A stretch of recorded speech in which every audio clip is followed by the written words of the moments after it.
ನಾವು ಇದು ಕಾಡು ಸಿದ್ದೇಶ್ವರ ಮಠ ಅಂತಿರೋದನ್ನು ಕಾಡು ಇರಲೇಬೇಕು. ಕಾಡು ಹಾಳಾಗಿತ್ತು, ಆ ಕಾಡನ್ನು ಮರಳಿ ನಾವು ನಿರ್ಮಾಣ ಮಾಡಿದ್ವಿ.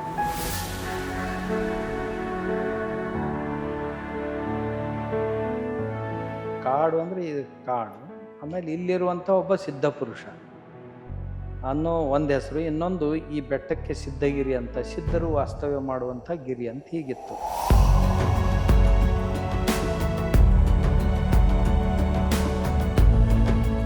ಅವ್ರ ಕೈಯಲ್ಲಿ ಒಂದು ಚಕ್ರ ಇತ್ತಂತೆ.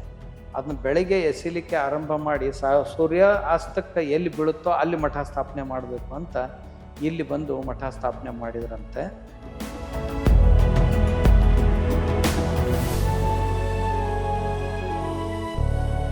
ಗೋವುಗಳ ಸುತ್ತಮುತ್ತನೇ ನಮ್ಮ ಸಂಸ್ಕೃತಿ ಬೆಳೆದು ಬಂದದ್ದು. ಆ ಗೋವುಗಳಿಂದಾಗಿ ಈ ಮಠಕ್ಕೆ ಶೋಭೆ ಬಂದಿದೆ. ಆಮೇಲೆ ನಾನು ಗೋಶಾಲೆ ಮಾಡಿದ ನಂತರ 2000 ಗೋಶಾಲೆಗಳು ತೆರೆಯಲ್ಪಟ್ಟಿವೆ.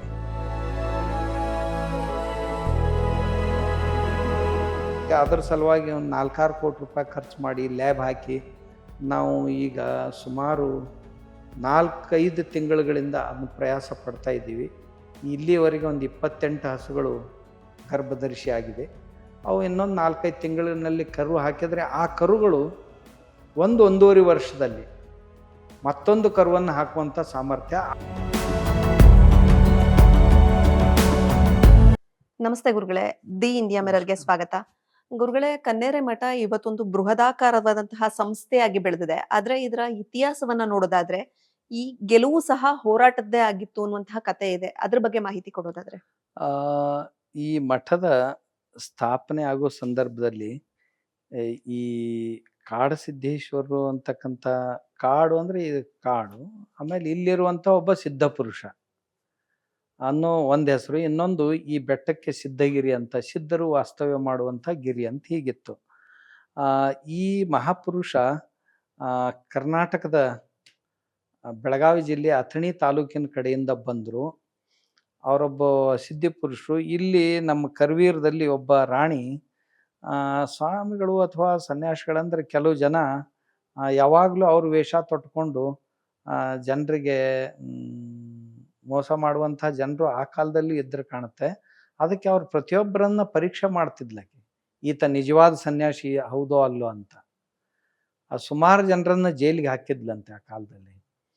ಈ ಗುರುಗಳು ಬಂದಾಗ ಅವರನ್ನು ಪರೀಕ್ಷಿಸಿದಾಗ ಗುರುಗಳು ಆ ಪರೀಕ್ಷೆಯಲ್ಲಿ ಯಶಸ್ವಿ ಆದ ನಂತರ ಅವಳು ಕ್ಷಮೆ ಕೇಳಿ, ನೀವು ನಮ್ಮ ಈ ಸಂಸ್ಥಾನದ ಅಡಿ ಪ್ರದೇಶದಲ್ಲಿ ಎಲ್ಲಾದರೂ ಒಂದು ಧರ್ಮಕ್ಷೇತ್ರವನ್ನು ಸ್ಥಾಪನೆ ಮಾಡಿ ನಮಗೆ ಮಾರ್ಗದರ್ಶನ ಮಾಡಬೇಕು ಅಂತ ಕೇಳಿದ್ಲಂತೆ.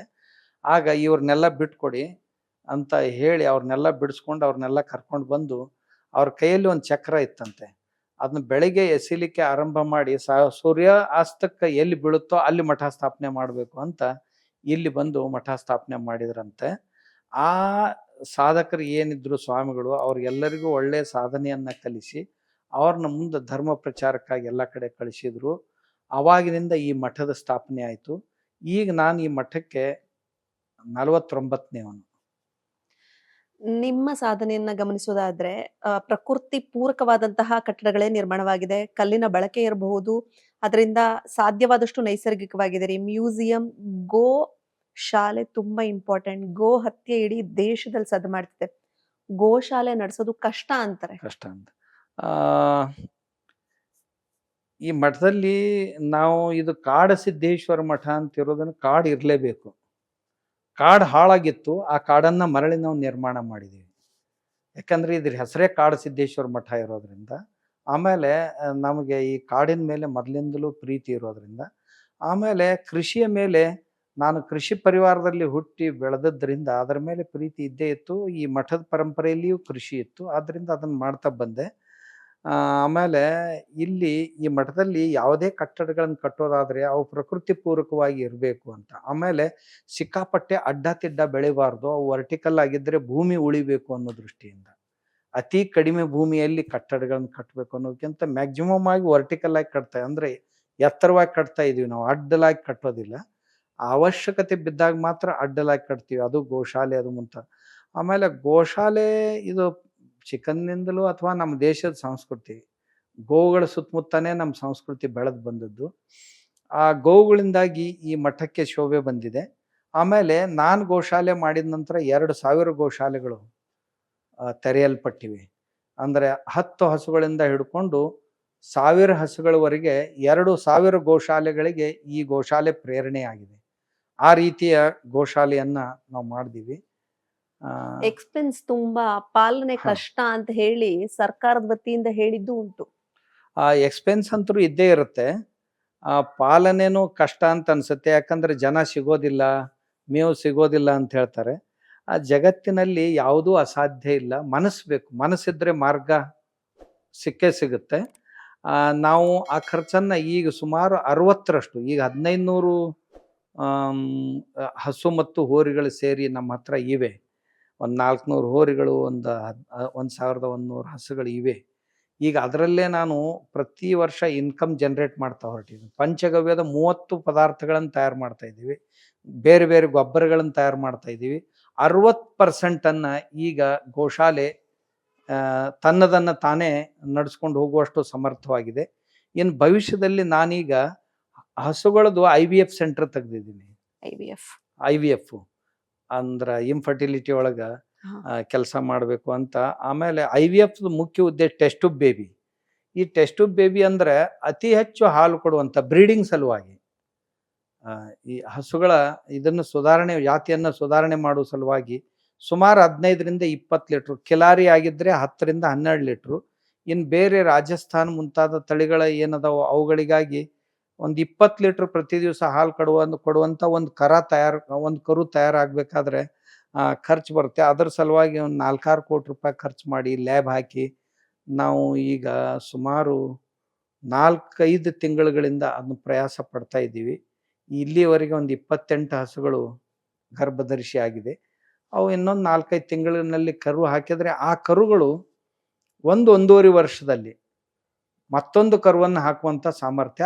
ಆ ಹುಟ್ಟಿದಂತ ಕರು ಮಾತ್ರ ಮುಂದೆನೂ ಹೆಚ್ಚು ಕೊಡುತ್ತೆ. ಈ ಕರು ಸಹಿತ, ಕರು ಹಾಕಿದಂತ ಈ ತಾಯಿ 20 ಲೀಟರ್ ಹಾಲು ಕೊಡ್ಲಿಕ್ಕೆ ಸಾಧ್ಯ.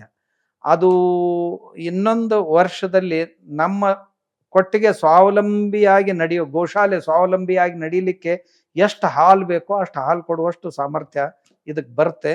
ಇದ್ರ ಜೊತೆಗೆ ನಾನು ಪ್ರತಿಯೊಬ್ಬ ರೈತರ ಮನೆಯಲ್ಲೂ ಇಂಥ ಒಂದು ಹಸು ಮುಟ್ಟಬೇಕು ಅನ್ನೋ ದೃಷ್ಟಿಯಿಂದ IVF ಸೆಂಟರ್ ಅನ್ನು ಸ್ಟಾರ್ಟ್ ಮಾಡಿದ್ದೇನೆ. ಫೈನಲಿ ನಮ್ಮ ರಾಜ್ಯಕ್ಕೂ ನೀವು ಮಾದರಿ. ಮಹಾರಾಷ್ಟ್ರದಲ್ಲೂ IAS ಅಧಿಕಾರಿಗಳು ಬಂದು ಇಲ್ಲಿ ನೋಡ್ಕೊಂಡು ಹೋಗ್ತಿದ್ದಾರೆ. Are you happy? ಹಾ, ಪೂರ್ತಿಯಾಗಿ ಹ್ಯಾಪಿ ಇಲ್ಲ. ಇನ್ನೂ ಸುಧಾರಣೆ ಆಗ್ಬೇಕು. ನಾನು ಸುಧಾರಿಸ್ಬೇಕು, ಇನ್ನೂ ಅವರು ಸುಧಾರಿಸ್ಬೇಕು. ತುಂಬಾ ಜನ IAS IPS ಇಲ್ಲಿ ಬರ್ತಾರೆ, ಬಂದು ನೋಡ್ಕೊಂಡು ಹೋಗ್ತಾರೆ. ಆಮೇಲೆ ಇದೇ ರೀತಿಯ ಚಟುವಟಿಕೆಗಳನ್ನು ಈಗ ತಮಗೆ ಆಶ್ಚರ್ಯ ಅನ್ನಿಸ್ಬೋದು, ಒಂದು 400-500 ಜನ IAS IPS ತಮ್ಮ ಮನೆಯಲ್ಲಿ ಹಸುಗಳನ್ನು ಕಟ್ಟಿದ್ದಾರೆ. 400-500 ಜನರು ದೇಶದಲ್ಲಿ ಎಲ್ಲ ಕಡೆ. ಇನ್ನು ಕೆಲವು ಜನರಿಗಂತರೂ ನಾವೇ ಕೊಟ್ಟಿದ್ದೀವಿ ಇಚ್ಛೆ ಪಟ್ಟಾಗ. ಮನೆಗಳಲ್ಲಿ ಹಸುಗಳನ್ನು ಕಟ್ತಾ ಇದ್ದಾರೆ. ಇದೊಂದು ದೊಡ್ಡ ಬೆಳವಣಿಗೆ. ಅವ್ರನ್ನ ನೋಡಿ ಅವರ ಕೆಳ ಅಧಿಕಾರಿಗಳು ಅವರು ಕಟ್ತಾ ಇದ್ದಾರೆ. ಇದೊಂದು ಒಳ್ಳೆ ಬೆಳವಣಿಗೆ. ಅವರು ಹೇಳಿದ್ರು, ನಮ್ಮ ಮನಸ್ಸಿಗೆ ನೆಮ್ಮದಿ, ನಮ್ಮ ಮನೆಗೆ ಒಳ್ಳೆ ಹಾಲು ಸಿಗ್ತಾ ಇದೆ, ನಮ್ಮ ಮಕ್ಕಳು ಹಾಲು ಕುಡಿದು ತುಂಬಾ ದಷ್ಟಪುಷ್ಟರಾಗಿದ್ದಾರೆ ಅಂತ ಹೇಳ್ತಾರೆ. ಧನ್ಯವಾದ ಗುರುಗಳೇ. ನಮಸ್ಕಾರ.